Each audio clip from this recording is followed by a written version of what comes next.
We've had some great speakers today. I've been watching very closely, and these are people that are very smart, they're very talented, and I want to introduce the next speaker, someone who is very courageous. During the lockdown, she opened a salon, and then she got arrested for trying to feed her family. Isn't that horrible? It's a disgrace. It's pathetic.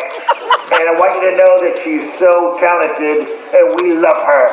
Give a warm welcome for Shelley Luther. Oh my God.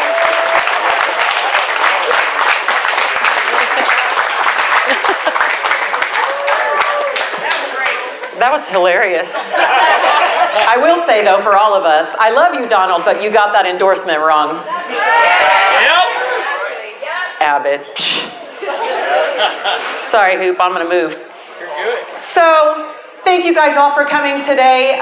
This is a really great turnout, and I appreciate Tim and everybody having me. I do want to say, before all of this happened, all of this meaning, you know, the last place, Tim and I are musicians. A lot of people didn't know that. I own the salon. We were also musicians. We had a band. This was the very last place we performed before COVID. So if you say it doesn't affect a lot of people, look at your waitress. Look at these bartenders, the people that clean this bar, the bar owners, the liquor sales reps, the air conditioner guy, the freezer guy, the musicians. So when you shut down a bar, and what Chris is talking about with the 51%, it means you sell more alcohol than you do food. That's what he means when you say 51%. When you close down the 51%ers, you screwed all of those people. All of them. And I'm tired of being nice about it. Not that I've ever been that nice when it came to this anyway.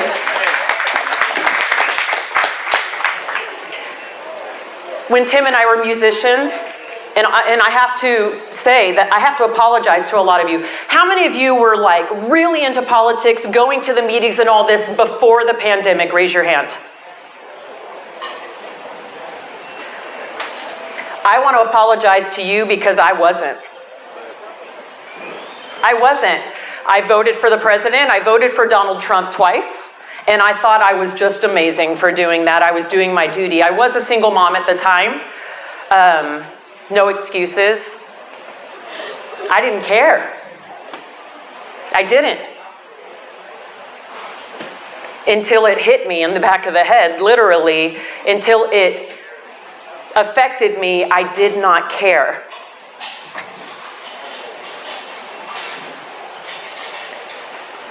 Before I shut the bar, before I got thrown in jail, Governor Abbott tried to pretend that he was staying in contact with me, even though that coward has never talked to me in person. Let's just start there. He's such a liar. He says, we've been in contact with Miss Luther. You liar. You're a coward and a liar. When one of his strike force members contacted me, this is before I went to jail, Miss Luther, we want to get in touch with you to see how we can get salons open sooner. What? You know that like behind like hospitals and dentists, their sanitation training is top notch. So I want you to tell me, why are we closed in the first place? That's confidential. What? What? That's when I knew. That's when I knew. That's confidential to whom? Anybody with a brain? Did you think you were calling some dumb A salon owner with stupid? No, sir. And this is what I told him. I don't have time for you to try to talk me off the ledge because Abbott's in a hot spot right now. Call me back when you have a real solution. They didn't call me back. So when I went to jail, and I have the text to prove it because I'm talking to, what's that guy's name, Whitman or whatever, whoever's his communications, that's the only person that would actually talk to me. The text read, you can get your dog groomed next door to my salon. Essential. You could get liquor to go. You could get CBD oil. You could get Botox. You could get a breast augmentation. You could get an abortion. You could get a drive-through stripper. But you cannot get your hair cut. Can you give me an update, please? Crickets. In 2 days, I was in jail. So he tries to portray that he was my savior. No, he wasn't. He's a liar and he's a coward. And then when I get out of jail, President Trump, you can look it up. President Trump's like, what's going on with that salon owner? Oh, she's out. Oh, good. Not thanks to you. So I started a Facebook page just a few days ago, and it's already like, 2,000 members. Fire Abbott. If you haven't joined, it's pretty fun to just rip on Greg Abbott all day long. But there's people on there that are attacking me, and I don't care. I've been attacked. I've campaigned. It comes with it. Shelley, quit being a baby. You didn't go through anything more than the rest of us Texans didn't. Are you stupid? Yes, they are. Do you have a mugshot from opening your business? Because I do. Did you have to go to jail, get a pregnancy test, bend over backwards in front of other people naked for them to do a cavity strip search on you? I don't think so. So when you've been through that, come and talk to me. Otherwise, I will rip that man to shreds every day of my life until he's gone. Here's how non-political Tim and I were before this. So you guys know Carl Mankey, the barber, 80-something years old, he and his wife. He's just trying to support his wife and him in Michigan against crazy witch Whitmer. Tim and I have these things, and bless Tim, you guys, because he has to live with me. It's the other Tim, by the way. Yeah, not this. I don't live with this Tim. My Tim, my husband. Yeah, good call. That'd have been everywhere. Sorry. I just wake up one morning and I think, I'm like, and it's during the shutdown, of course, everybody's still shut. I'm like, I think we're supposed to be in Michigan. And he's like, okay. So he's calling to get, airline flights. And I'm like, no, I think we're supposed to leave like right now. And he's like, okay. So we get in the car and drive with no suitcase, with the clothes we're wearing. We stop at Target. I buy a couple of things of clothes and we just leave because God was telling me we were supposed to be in Michigan. So we go there, not knowing anything. There happens to be a press conference with Carl Mankey. Governor Whitmer was supposed to speak that day. She changed her press conference to 2 hours earlier before our press conference so she can open up part of Michigan before I got there. You tell me one person can't do something? Tell me. One person can't make a governor do something? Watch me.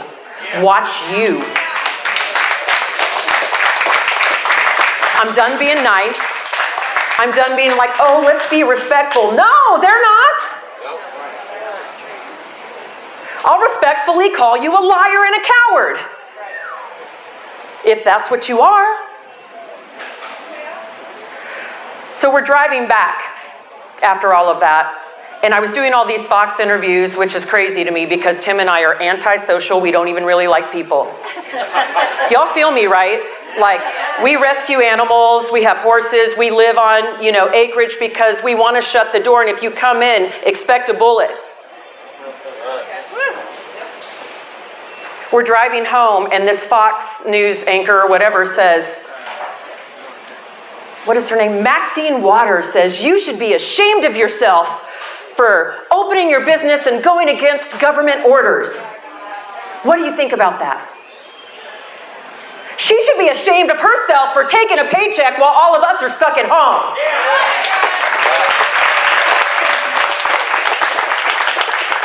Tim gets back in the car after the interview and I'm like, babe, who's Maxine Waters? But at the time, who cares? Because if she is in the government, she works for me. And I'm tired of people treating these fools like they're celebrities. They're not. You're a celebrity when you pass our Republican priorities. Because the first one to actually do that, I will give you celebrity status because it ain't happening now.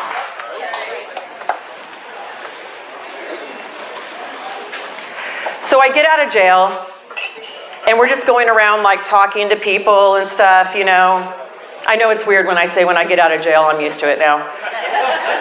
My dad used to joke with me, who is also a 26-year former, I can't say former, he is a 26-year Marine veteran master gunnery sergeant.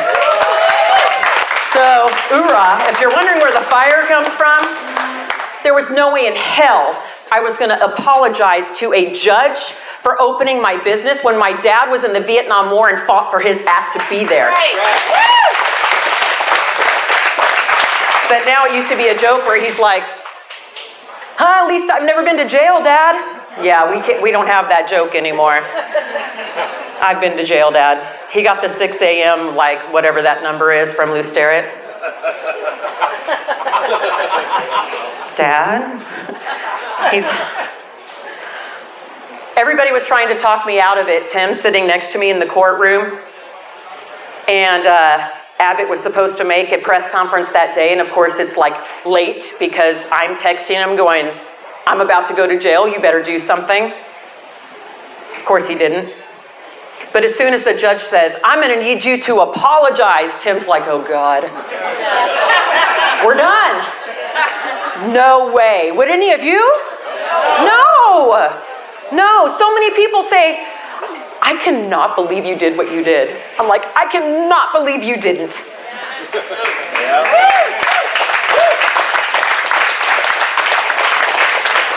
Let's talk about something else. And it seems like I've never met Kelly before. I don't know where he went. But it seems like we've had a conversation before our speeches because I agree with a lot of what he says. I want to talk to you about courage and action and education. Do not ever, please, do not ever vote for another human being that has not proven to you that they actually have a freaking backbone. Right. Please. Right. Yeah, good. They can tell you all day long, I love church, I love Jesus, I'm going to do this and I'm going to do that. Show me the money, dude. Yep. Show me. Yep. If you haven't seen it, don't believe it, because they all lie, including when I ran for state senate. That guy, whose name is not even worth mentioning, who won because Governor Abbott put over $1 million against me in the race. Why? What are you afraid of, sir? Why would someone spend over $1 million in a race against two Republicans? Where'd the money come from? From you. So you start to wonder, he endorses him. Here's my favorite. He goes on TV saying, I'm against border security. What are you doing right now, dude? You're sending out invitations. It's crazy. So we go to a meeting where this rep who won Senate wants to come back. This was a couple days ago. He wants to come back and brag about all the priorities that they got done. Keep in mind, before he was elected, he was against constitutional carry for 8 years. 8 years. It was like Christmas Day, y'all, because we got to write down questions and they had to answer them. So my question was, what was different from the previous 8 years and the constitutional carry bill that you authored this year? What was different to make you change your mind since you were against it the other 8 years? Because he authored it and voted for it. He goes, I wasn't against it. There's pictures with him with Poncho, cocaine dropper Navarez, saying whatever it is, like I'm all for him, the Democrats, and I'm against. We finally got him to admit he didn't vote for your gun rights because the person that authored the bill he did not like. On video, we have it. That's who's working for you. He also voted no against making it a felony to molest a child while they're in police custody. So we asked him why. He said, Cleet told me not to. Know who that is? Lobbyists. He says this out loud on video. This is who's in your Senate right now, and we allowed it to happen.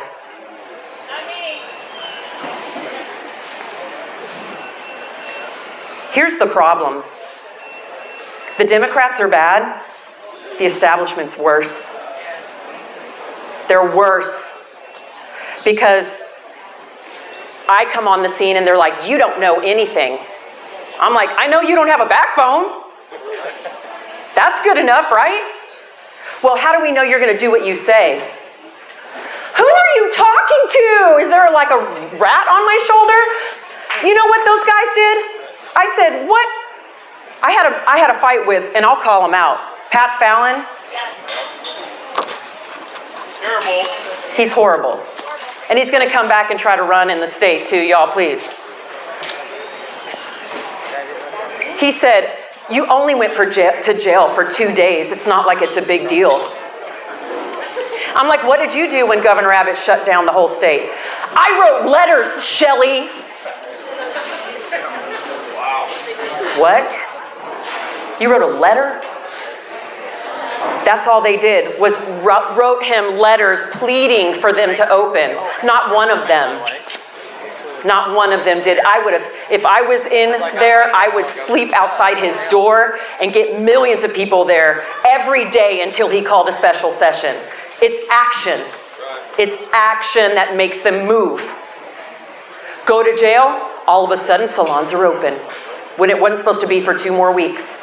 Want to know why? Because he got pushed in a corner. He only moves when it's the campaign year, when DeSantis does something, or you push him in a corner. Talking and complaining is not going to do anything. Nothing. We can meet, we can have these meetings, but if you don't get boots on the ground, nothing will change.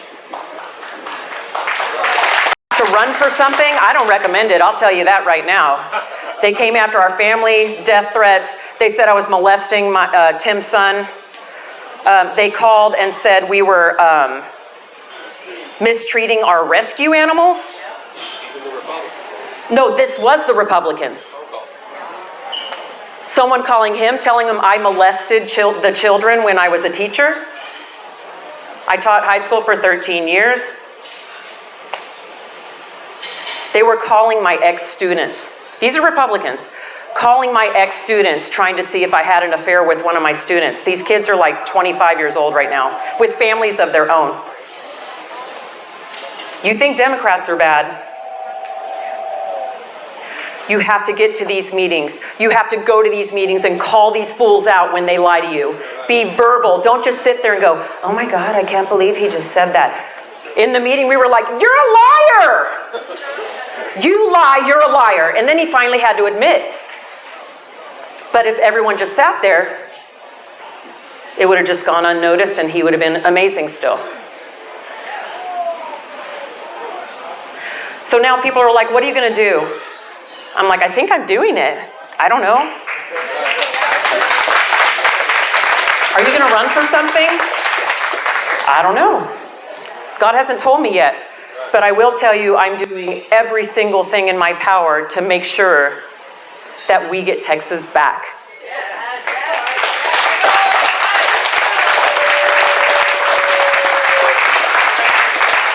I am the example of the way to get Texas back. The person that didn't vote before, uneducated about politics, did not know. I'm the person you need to reach. Who better than me to say, it's okay. It's okay that you didn't know or even didn't care. But now you have to. We cannot bash these people for being uneducated. We need to welcome them and say, it's okay, it doesn't matter, you're here now. So when people go on my Fire Abbott group and they roast the people that are asking questions, please stop doing that. They're in that group. They physically say, I'm here because I need to learn more because I don't like what happens. Educate them. Here's the first thing that you can educate people on that I did not know a year ago. In the governor race, you have to get 50% of the vote to move on into the general. I'm talking about in the primary. So everybody's freaking out that all of these people are running. All of these people are running against Abbott. No, you're going to give it to the Dems. No. The more the merrier against Abbott because someone has to get 51%. Guess what happens if they don't? There's a runoff. And so all of us that were voting for all these other 10 candidates, who cares who they are, we go for that guy. I don't care who you vote for. In the primary, anybody but Abbott.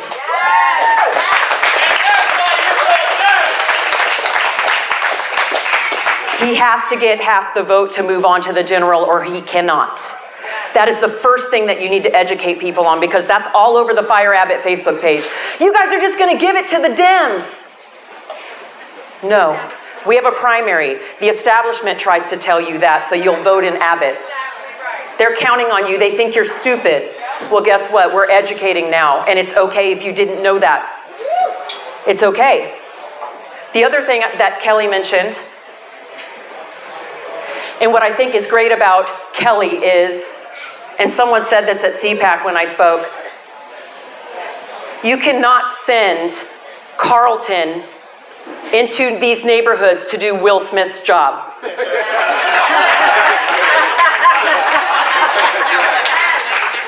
So we are so thankful to have an amazing representative of what a patriot is that happens to be black. Amen. We need him. And sir, when you served in the military, I'm sure all these people that are enjoying their freedom sure didn't give hell. They didn't care that you were black. Right. But are they appreciating you? Some are. These people do.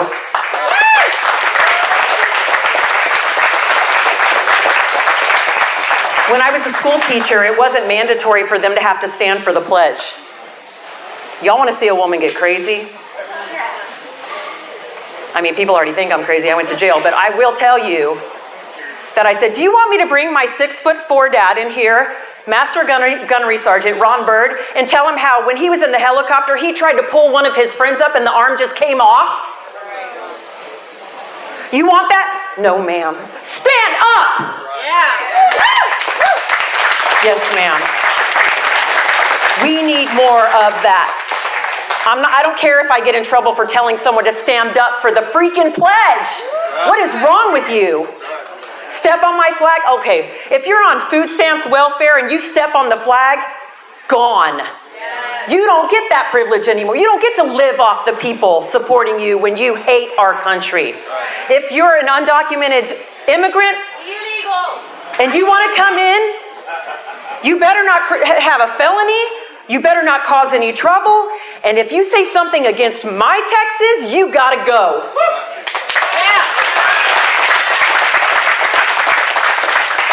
So one of the things I'm doing, I'm going into the neighborhoods where people won't expect me, and I get stared at. So since I owned the salon, we picked up a lot of new followers that weren't conservative or didn't think they were conservative before this. They want me to talk to them because I walked the walk. They said, okay, she's legit. She went to jail. I want to see what she has to say. So we go to a barber shop in South Grand Prairie. Tim and I were the only white people there. All of them were either black or Hispanic, and I say black too because my friend Keenan says, do not call me African. I don't speak African. I'm not from Africa. I don't want to go to Africa. I'm a black man. Happen to be black, but I'm an American. So black and Hispanic, and they're tatted up, like their faces, teardrops, the whole nine. And I'm standing up there.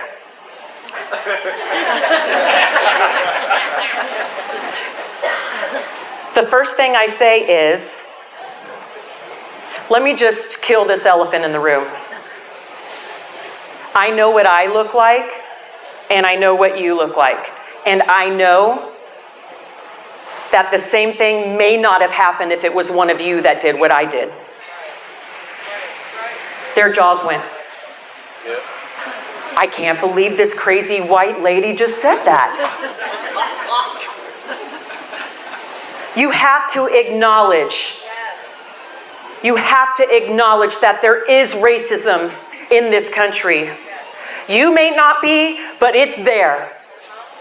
And there's no, I would be afraid of the police sometimes if I was not white too. Do you think $500,000 would have went in a bank account if I was black and had a teardrop tattoo? Say it. Do you think? No. So they all think because I'm white and I'm privileged that I got where I was. And that's part of it. But I want to empower them and say, you are essential. Right. I don't care if you are the trash man, the barber, you clean floors. If you are making money for your family and it's essential to you, you are essential. Don't ever let anyone tell you different. Ever. Here's the best part. I asked them a few questions. How many of you love Jesus Christ? They all raised their hands. Every single one raised their hands. Well, I know y'all do. But hey, they all raised their hands. How many of you feel like it's your right to carry a firearm to protect yourself? They all raised their hands. All of them. Every single one. Okay?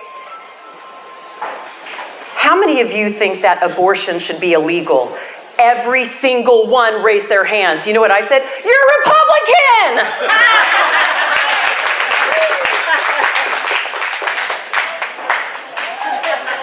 This lady's crazy again. No, what I'm telling you is we have to get into the streets. The people with the street cred have to get into the streets and explain to them that we believe in the same things. Yes. We are conservative. I love Jesus. I love my guns. And I want to save babies. We got that in common. Let's band together. Because they have you fooled.